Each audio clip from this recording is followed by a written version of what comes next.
이 시간에는 요한계시록 8장 12절부터 9장 2절까지 읽었습니다. 오늘은 요한계시록 23번째 시간입니다. 부제목은 일곱 나팔을 불다 네 번째 시간입니다. 우리는 지난 시간에 네 번째 나팔을 부니까 흑암의 재앙이 펼쳐졌다 그랬어요. 그런데 이 흑암이 이제 우리가 생각할 때에는 캄캄해가지고 보이지 않는 그런 흑암을 생각할 수도 있지만, 이 흑암의 재앙이 상징하는 게 뭐냐? 하나님의 말씀에 귀 기울이지 않는 인생들의 영적인 어두움을 의미한다 그랬습니다. 이 말씀을 조금만 더 나누겠습니다. 요엘서 2장 21절 말씀 보겠습니다. 시작. 여호와의 크고 두려운 날이 이르기 전에 해가 어두워지고 달이 핏빛같이 변하려니와. 여기도 보니까 여호와의 크고 두려운 날이라 그랬습니다. 즉 심판의 날이죠. 마지막 날이에요. 하나님의 심판의 날이 이르기 전에 어떻게 된다 그러냐면 해가 어두워지고 달이 핏빛같이 변한다 그랬습니다. 그러니까 우리가 물론 이 자연현상에서 그렇게 변하는 것도 살펴봐야 되지만, 더 중요한 게 뭐냐 하면, 여러분, 예수님 오시는 그 시간이 다가오면 다가올수록 사람들이 점점 어떻게 변하느냐? 하나님의 말씀에 귀를 닫아버려요. 영적으로 어두워져요. 이렇게 영적으로 어두워지는 것이 마지막 때의 사인이라 이 말입니다.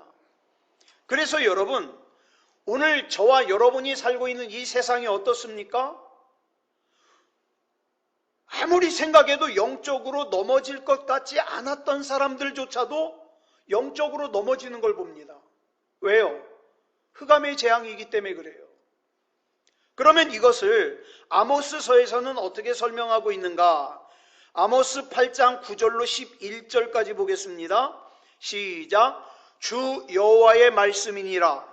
그날에 내가 해를 대낮에 지게 하여 백주의 땅을 캄캄하게 하며 너희 절기를 애통으로, 너희 모든 노래를 애곡으로 변하게 하며 모든 사람에게 굵은 배로 허리를 동이게 하며 모든 머리를 대머리가 되게 하며.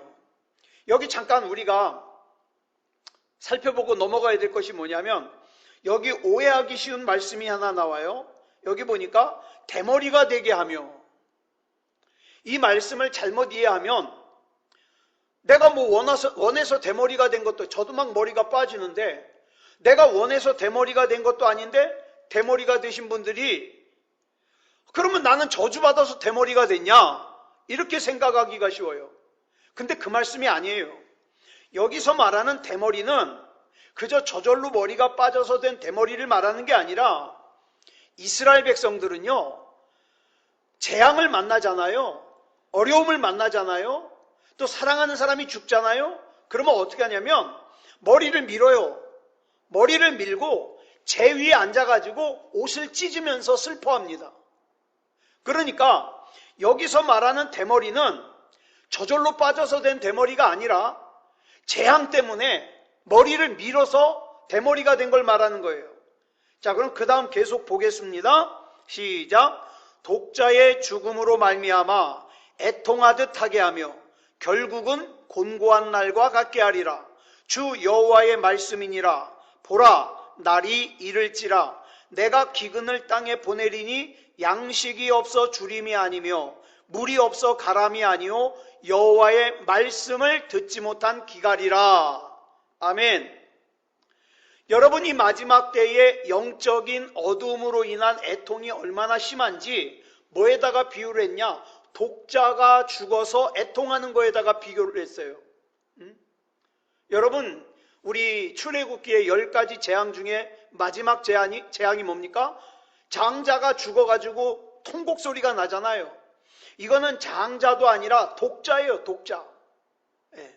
독자가 죽어서 애통하는 것 같은 그런 애통을 왜 한다고요? 영적으로 어두워서. 도대체 내 인생에 어디서 힘을 얻을 것이며, 내가 누구를 바라봐야 일어날 것이며, 나를 인도할 분이 누군가, 이런 걸 알지 못하니까 애통하는 거예요. 여러분, 우리는 지금 젊어서 또 그런대로 힘이 있어서 덜하죠.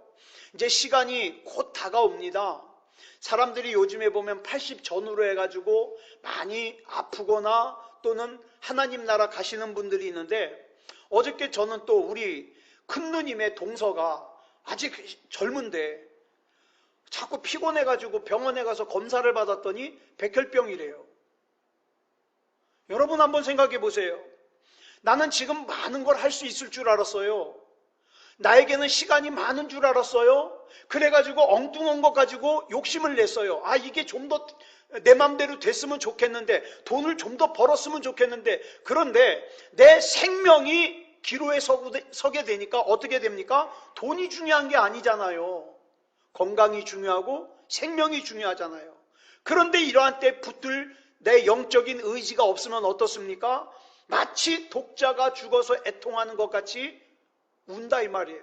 아무리 돈이 많으면 뭐 하겠어요. 자, 그래서 그 고통의 근본적인 원인을 설명하는데 뭐라고 설명하느냐? 하나님의 말씀을 듣지 못하기 때문이라는 거예요. 여러분, 여기서 말하는 듣는다는 것은 육신의 귀로 듣는 게 아니라 영의 귀로 듣는 걸 뜻합니다. 결국 여기서 강조하는 게 뭐냐?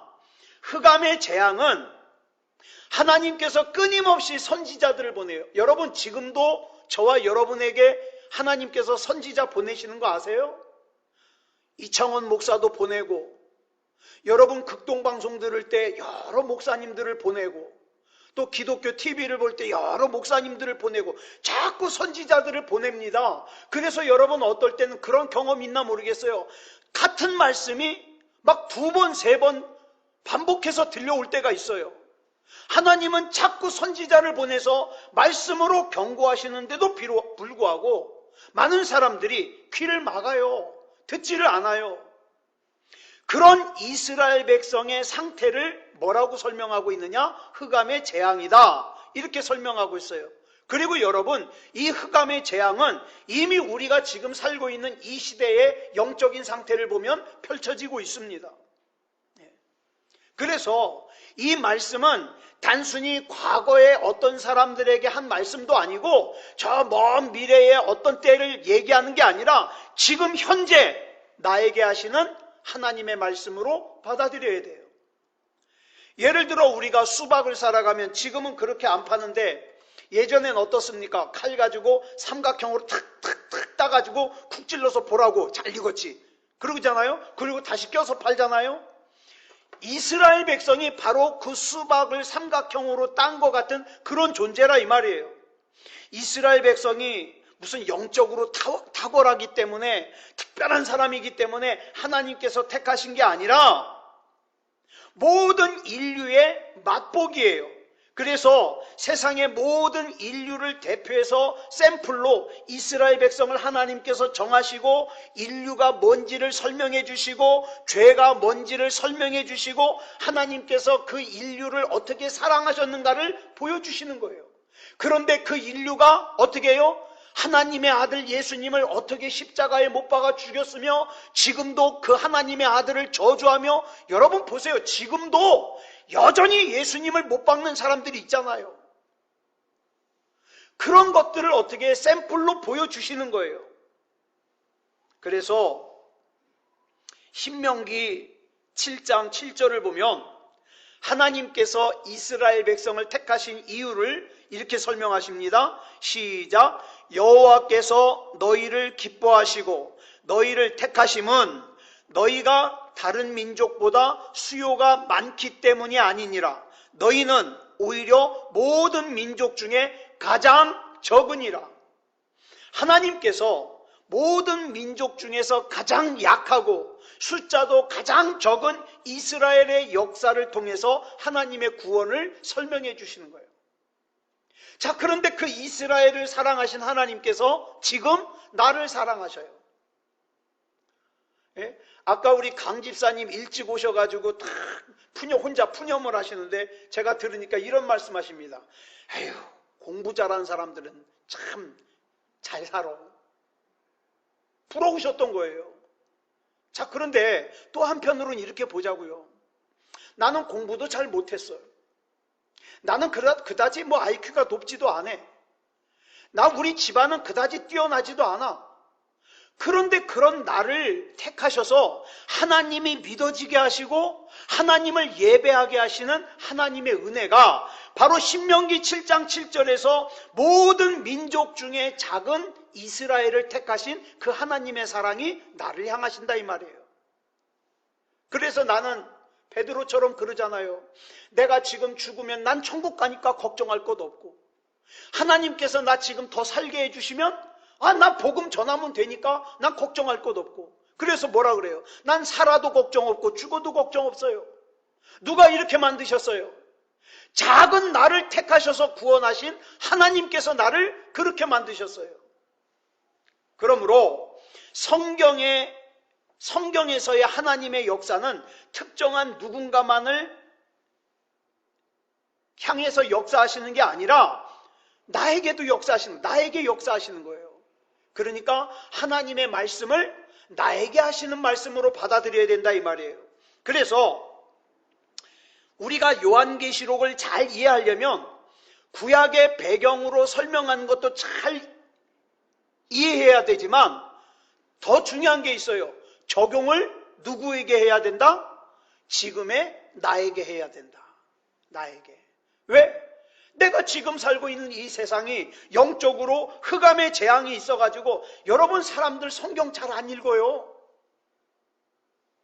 여러분 예수 믿는다고 하는 사람들조차도 어떻습니까? 일주일 내내 설교 듣는 거 외에는 성경을 안 펴보는 사람이 많아요.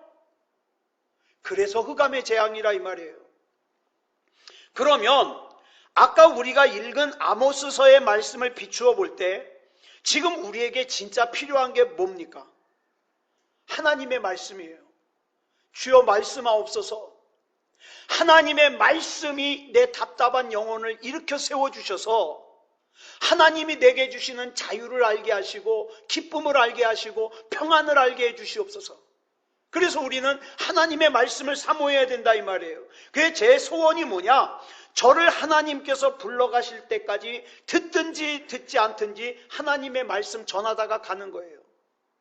그래서 저는 설교 준비할 때 혼자 흥얼거릴 때가 있어요. 이 찬송을.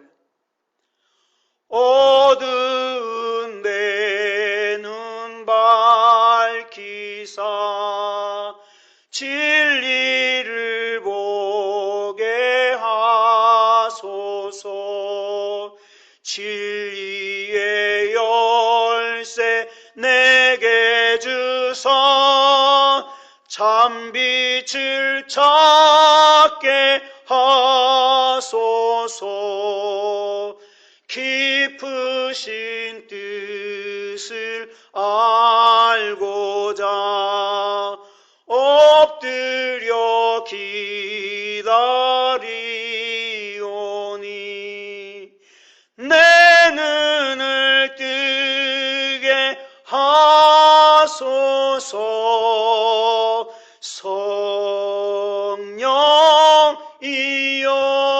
성령이여. 이 찬송 부를 때가 있어요. 하나님, 제가 똑똑하지 않은 거 아시죠? 제가 지혜롭지 못한 거 아시죠? 그런데 하나님 앞에 내가 엎드려 싸우니 하나님 말씀을 잘 깨닫게 하시고 나에게 깨닫게 해주신 말씀 잘 전하게 해주시옵소서. 기도합니다. 그러므로 여러분 우리 넷째 나팔 정리합니다. 이 넷째 나팔을 불 때 펼쳐졌던 흑암의 재앙은 모든 사람을 향한 심판이 아니에요. 그럼 뭐냐? 하나님의 말씀에 대하여 귀를 막은 사람들을 향한 하나님의 재앙이라 이 말입니다. 그러면 왜 3분의 1이라고 하면서 기회를 주실까요? 사실 여러분 잘 보세요.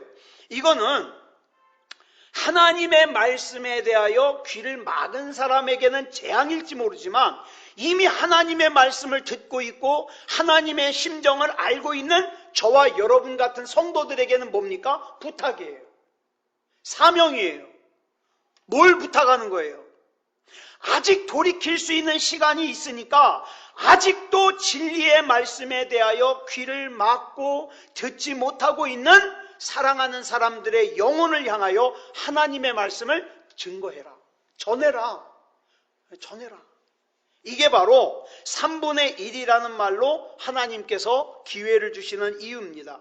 다시 정리하면 하나님의 말씀에 대하여 귀를 막고 듣지 못하는 사람들에게는 심판이지만, 재앙이지만, 이미 하나님의 말씀을 듣고 있는 사람에게 뭡니까? 선교적인 사명이에요. 내가 너를 사랑했듯이 너 역시 네 옆에 있는 그 사람 사랑해라. 그래서 그 사람이 너에게 침을 뱉든지 아니면 주먹을 들든지 핍박을 하든지 그 사람을 향해서 이 복음을 전해라. 이 말이에요. 자존심 내세우지 말고. 이것이 뭡니까? 넷째 나팔이에요. 자, 그 다음에 이제 5번째 나팔을 봅니다. 나팔은 전체 7개가 나오는데 이 나팔을 크게 둘로 나눌 수 있어요. 첫 번째 나팔부터 4번째 나팔까지, 그 다음에 5번째 나팔부터 7번째 나팔까지. 이 중에 첫 번째 나팔부터 4번째 나팔까지는 재앙의 대상이 어디냐면 자연이에요. 천체, 하늘, 그 다음에 우주입니다. 그런데 이제부터 우리가 살펴볼 5번째 나팔부터는 재앙의 대상이 사람이에요. 여러분, 막 재앙의 대상이 사람이라 그러니까 괜히 겁나죠? 그래서 사람들이 요한계시록을 무서워하잖아요. 근데 잘 보세요. 앞에서도 말씀을 드린 바와 같이 예수 그리스도 안에서 보호받는 하나님의 자녀들은 이 재앙에서 제외됩니다. 자, 그러면 이제 5번째 나팔을 기록하는 요한계시록 9장 1절 보겠습니다. 시작. 5째 천사가 나팔을 불매 내가 보니 하늘에서 땅에 떨어진 별 하나가 있는데 그가 무저갱의 열쇠를 받았더라. 이제 드디어 하늘에서 땅에 떨어진 별 하나가 나오고 우리가 어디선가 많이 들어본 무저갱이라는 단어가 나와요. 이 무저갱이라는 단어의 뜻은 말 그대로 없을 무자, 밑저자, 바닥저자, 그 다음에 동굴 갱자, 구덩이 갱자예요. 그래서 뜻이 뭐냐면 바닥이 없는 깊은 구덩이를 무저갱이라 그래요. 이것이 의미하는 것을 살펴보기 전에 우리가 본문에서 먼저 살펴봐야 될 것이 뭐냐면 하늘에서 땅에 떨어진 별 하나가 나옵니다. 하늘에서 땅에 떨어진 별 하나. 자, 그러면 여러분 한번 생각해 보세요. 하늘에서 땅에 떨어진 이 별 하나가 사탄 마귀일까요? 천사일까요? 저는요, 떨어졌다 그러지. 떨어졌다. 저는 떨어졌다 그랬어요. 저는 사탄인 줄 알았어요. 떨어졌다. 그죠? 천사면 떨어졌다 그러겠어요? 이건 사탄이야. 이건 사탄이야. 그러고 이제 계속 봤어요. 뭘까? 알쏭달쏭해요. 이사야 14장 12절 보니까 제가 이것 때문에 그렇게 생각했어요. 이사야 14장 12절 시작. 너 아침의 아들 계명성이여 어찌 그리 하늘에서 떨어졌으며 너 열국을 엎은 자여 어찌 그리 땅에 찍혔는고. 그래서 여러분 잘 아시다시피 이사야 14장 12절은 사탄을 설명합니다. 여기 계명성이라는 별이 하늘에서 떨어졌어요. 계명성은 누굽니까? 하나님께 반란을 일으킨 타락한 천사예요. 한 곳만 더 볼게요. 누가복음 10장 18절을 보니까 예수님이 짝짝이 지워가지고 전도하러 보냈더니 제자들이 갔다 와가지고 예수님 우리가 가서 기도를 했더니 막 병자가 나섰어요. 막 너무 신나가지고 막 귀신 들린 사람이 귀신이 쫓겨서 나갔어요. 막 자랑을 했어요. 그랬더니 예수님께서 뭐라 그러셔요? 시작. 예수께서 이르시되 사탄이 하늘로부터 번개같이 떨어지는 것을 내가 보았노라. 이렇게 말씀하셔요. 여기도 보면 예수님이 말씀하시기를 사탄이 하늘로부터 번개같이 떨어졌다고 말씀하셔요. 그래서 자 보세요. 사탄 마귀가 떨어지고 계명성이 떨어졌으니까 분명히 떨어진 건 사탄 마귀일 거야. 저 그렇게 생각했거든요. 주로 계명성이나 사탄이 하늘에서 떨어졌다 그래요. 자, 그런데 저뿐만 그런 게 아니라 많은 사람들이 그렇게 봐요. 그런 반면에 여기 하늘에서 땅에 떨어진 별 하나를 천사로 해석하는 사람이 있어요. 천사. 요한계시록 20장 1절 보겠습니다. 시작. 또 내가 보매 천사가 무저갱의 열쇠와 큰 쇠사슬을 그의 손에 가지고 하늘로부터 내려와서 천사가 무저갱의 열쇠를 가지고 내려왔어요. 또 한 곳 볼게요. 요한계시록 1장 17절 시작. 내가 볼 때에 그의 발 앞에 엎드러져 죽은 자 같이 되매 그가 오른손을 내게 얹고 이르시되 두려워하지 말라. 나는 처음이요 마지막이니. 그 다음에 뭐라 그랬습니까? 18절 시작. 곧 살아있는 자라. 내가 전에 죽었었노라. 볼지어다. 이제 세세토록 살아있어 사망과 음부의 열쇠를 가졌노니. 자, 보세요. 여기 보니까 사망과 음부의 열쇠를 가진 분이 누구예요? 누구예요? 예? 전에 죽었다가 살아있는 예수님이죠. 예수님이 사망과 음부의 열쇠를 가졌어요. 자, 잘 보세요. 그런데 문학적인 표현으로 이 유대인들의 이 당시 문학적인 표현으로는 별을 설명할 때는 떨어진다고 표현해요. 별이 내려오네 그러질 않아요. 이 당시 문학적인 표현으로. 근데 천사가 떨어지네 그러진 않아요. 천사는 내려오네라고 표현합니다. 그래서 문학적인 표현으로 별을 얘기할 때는 떨어지네라 그러고 천사를 얘기할 때는 내려오네라 그래요. 그러면 다시 본문 1절로 다시 가서요. 다시 한번 읽겠습니다. 시작.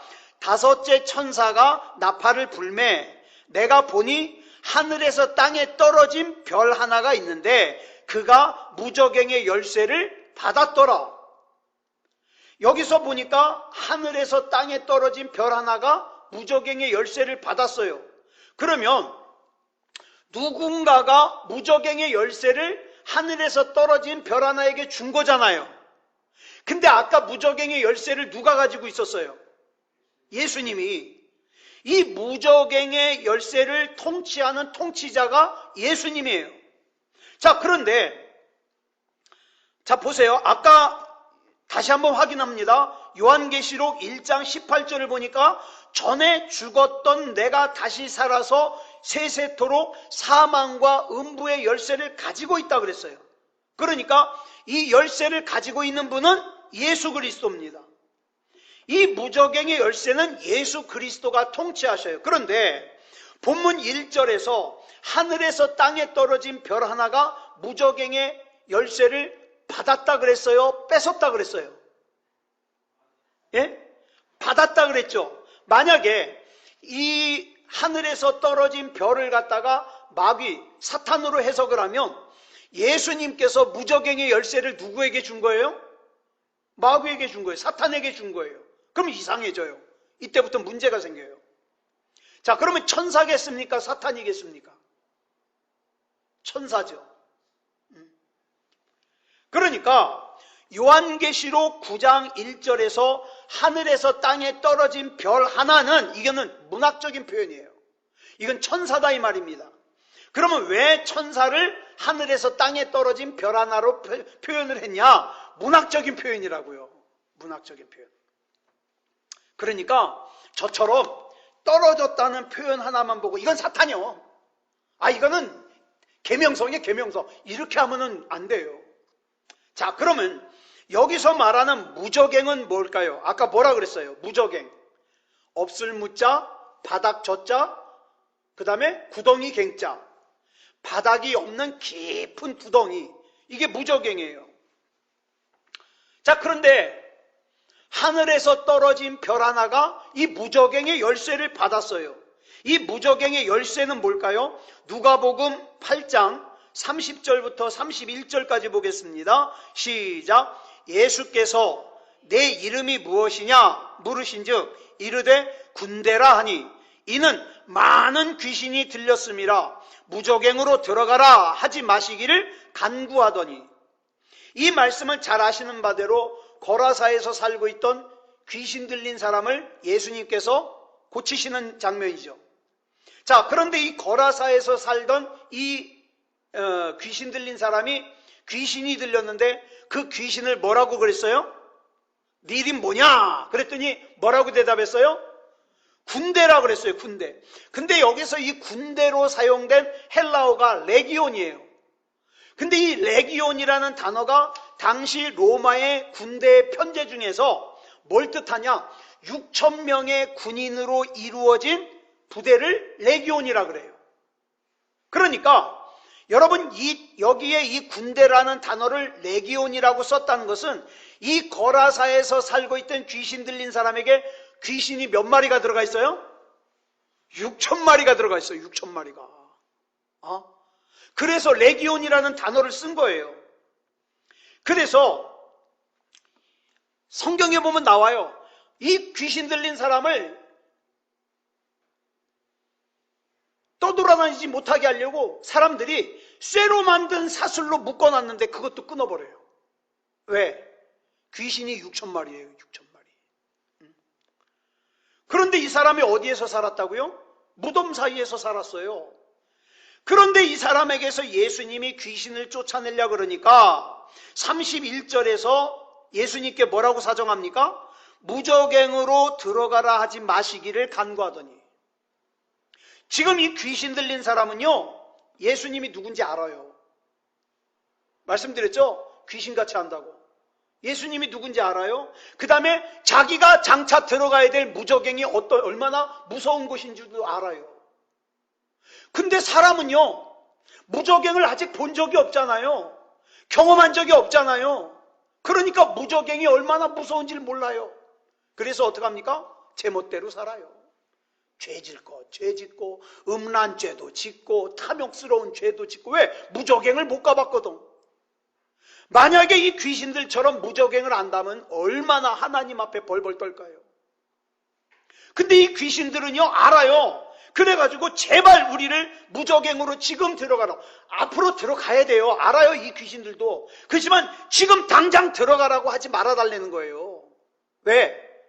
나 한 녀석이라도 더 같이 끌고 들어가려고. 무저갱에 어차피 자기는 들어가야 되는데 혼자 들어가려면 속상하잖아요. 한 영혼이라도 더 끌고 들어가려고. 그래서 어떡합니까? 탐욕스럽게 만들고 음란하게 만들고 거짓을 행하게 만들고 그 다음에 미워하게 만들고 증오하게 만들고 그러는 거예요. 무저갱에 끌고 들어가려고. 자, 그러면 보자고요. 이 무저갱이라는 곳이 어떤 곳인지는 몰라요. 정확하게. 그죠? 성경에 정확하게 설명이 안 나와요. 하지만 한 가지 짐작할 수 있어요. 뭘 짐작할 수 있어요? 악한 영혼들이 마지막에 들어가는 곳인데 얼마나 무섭냐면 귀신들이 벌벌 떨 정도로 무서운 곳이다. 이건 정확해요. 그런데 그 무서운 무저갱을 열고 닫을 수 있는 열쇠를 예수님께로부터 천사가 받았어요. 이게 5번째 나팔이에요. 자, 본문 2절 보겠습니다. 시작. 그가 무저갱을 여니 그 구멍에서 큰 화덕의 연기 같은 연기가 올라오매 해와 공기가 그 구멍의 연기로 말미암아 어두워지며, 천사가 예수님으로부터 무저갱의 열쇠를 받아서 무저갱을 여니까 그 구멍에서 화덕의 연기 같은 연기가 올라왔다 그랬어요. 여러분, 화덕의 연기, 어디 생각나는 장면 없습니까? 연기, 화덕의 연기. 창세기 19장 11절에 나오는 소돔과 고모라가 멸망할 때의 장면이에요. 여러분, 우리 창세기 19장 11절 읽겠습니다. 시작. 문 밖의 무리를 대소를 막론하고 그 눈을 어둡게 하니 그들이 문을 찾느라고 헤매었더라. 여러분, 이 말씀 잘 들어야 돼요. 여기 보니까 사람들이 대소를 막론하고, 그러니까 애들이나 그 다음에 장년이나 가릴 것 없이 전부 문을 찾느라고 헤맸어요. 왜? 눈을 어둡게 했거든요. 자, 보세요. 우리 상식적으로 내가 갑자기 눈이 안 보여요. 그러면 여러분 같으면 뭐 하시겠습니까? 갑자기 내 눈이 안 보이면. 왜 내 눈이 안 보이지? 그러면 막 눈을 비비지 않겠어요? 왜 내가 눈이 안 보이지? 그러지 않겠어요? 당연히. 근데 이 사람들은요, 문을 찾아요. 아주 이게 중요한 거예요. 문을 찾는 이유가 뭘까요? 이 앞에 어떤 상황이 벌어졌어요? 천사가 소돔과 고모라를 방문해서 어디로 들어갔어요? 롯의 집으로 들어갔어요. 그랬더니 이곳에 살고 있던 대소를 막론하고 애들이나 그 나이 든 사람이나 막론하고 와가지고 그 방금 들어간 사람 내놓으래요. 왜? 천사니까 얼마나 잘생겼겠어요. 성경에 보니까 뭐라고 그러냐면 이 사람들이 우리가 그들을 상관하리라. 이 상관이라는 단어가 뭐냐면 성관계를 맺겠다는 거예요. 동성애를 하겠다는 거예요. 네? 그 방금 들어간 남자들 우리가 성관계를 맺겠다는 거예요. 자, 그런데 하나님께서 그들의 눈을 어둡게 했거든요. 그런데도 이들이 눈이 보이지 않는 상태에서도 뭘 헤매요? 문을 찾느라고. 문을 찾는 이유가 뭐예요? 롯의 집으로 들어간 천사들과 성관계를 하겠다는 거예요. 예? 즉 이들은 앞이 보이지 않는 상태에서도 뭘 추구해요? 육체의 쾌락을 추구하는 거예요.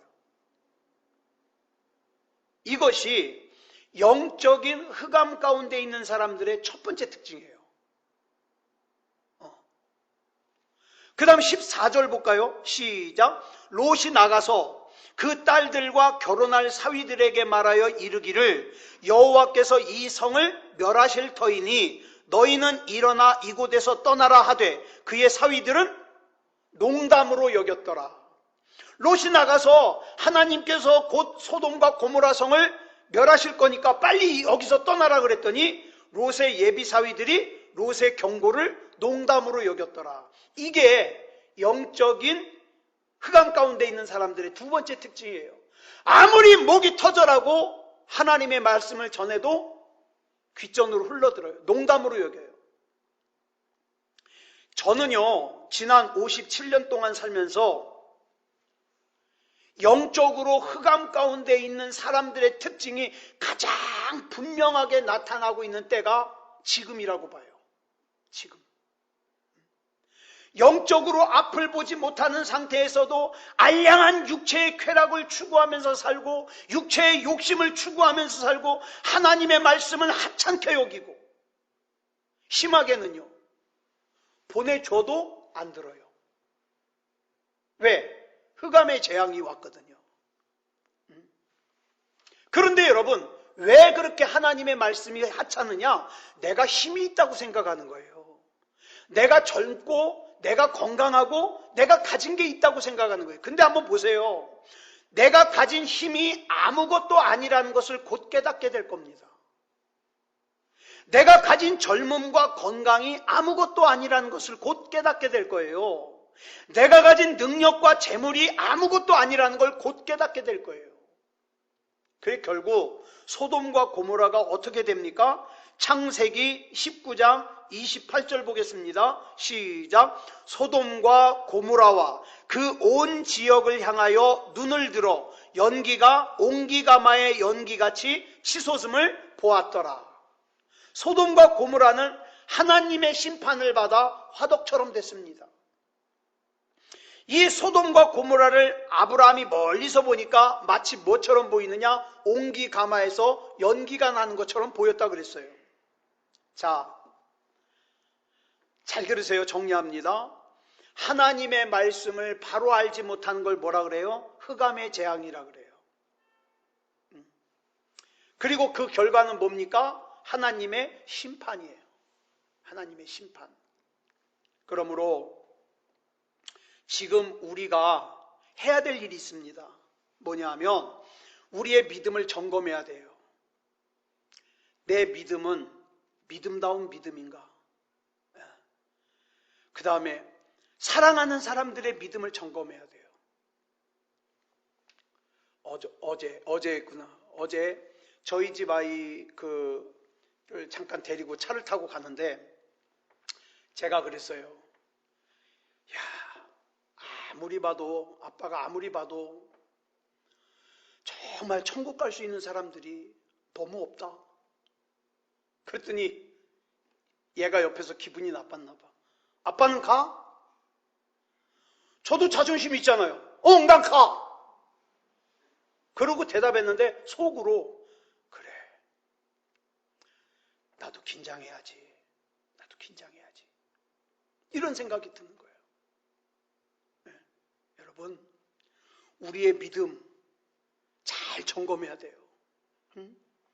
사랑하는 사람들의 믿음 잘 점검해야 돼요. 그래서 여러분, 우리에겐 종말이 두 가지가 있다 그랬죠. 하나는 개인적인 종말. 언제 하나님이 나 오라 그러실지 몰라요. 그때 언제 나를 오라 그래도 두려워하지 않고 걱정하지 않고 아멘하고 갈 수 있는 그 믿음. 또 하나의 종말이 뭡니까? 우주적인 종말이에요. 그 우주적인 종말을 맞아도 하나님께서 내게 맡겨주신 사명을 잘 감당하다가 하나님 오라 그러면 갈 수 있는 믿음. 오늘 우리가 살고 있는 이 세상에서는 지금 그런 믿음이 필요하다고요. 아무쪼록 믿음다운 믿음으로 하나님 앞에서 서 있는 그런 저와 여러분이기를 그리스도 예수님의 이름으로 축복합니다. 기도하겠습니다. 사랑의 아버지 하나님, 감사합니다. 우리 하나님의 은혜 가운데 인도하여 주셔서 우리가 5번째 나팔까지 살폈습니다. 우리가 흑암의 재앙 가운데 빠지지 않게 해주시옵소서. 하나님의 말씀이 잘 보여지고 잘 들려지고 잘 깨달아지게 해주시옵소서. 그 가운데서 하나님의 음성이 들려지게 해주시옵소서. 또 내 사랑하는 사람들에게 하나님의 말씀을, 하나님의 복음을 잘 대언할 수 있도록 인도해 주시옵소서. 우리의 이 세상에서의 시간이 막연하게 길 거라고 장담하지 말게 하시고, 오늘 하루를 살아도 하나님 안에서 믿음으로 살게 하시고 하나님이 인정하시는 믿음다운 믿음이게 하여 주시옵소서. 우리 주님께서 붙잡아 주셔서 우리를 얽어매고 있는 세상의 모든 악한 마귀가 걸어놓은 사슬들 다 끊어주시고 하나님 안에서 자유하며 하나님 안에서 평안하며 하나님께서 맡겨주신 사명 잘 감당할 수 있게 하여 주시옵소서. 하나님 맡겨주신 사명을 감당하는 동안에는 악한 마귀가 심어놓는 불법적인 질병이 우리 몸에 파고들지 못하도록 지켜주시옵소서. 우리 사랑하는 성도들도 건강하게 지켜주시고 평안하게 지켜주시고 믿음다운 믿음이게 하여 주시옵소서. 모든 것을 우리 주님 앞에 맡겨드리오며 그리스도 예수님의 이름으로 감사하며 기도드려 싸움나이다. 아멘.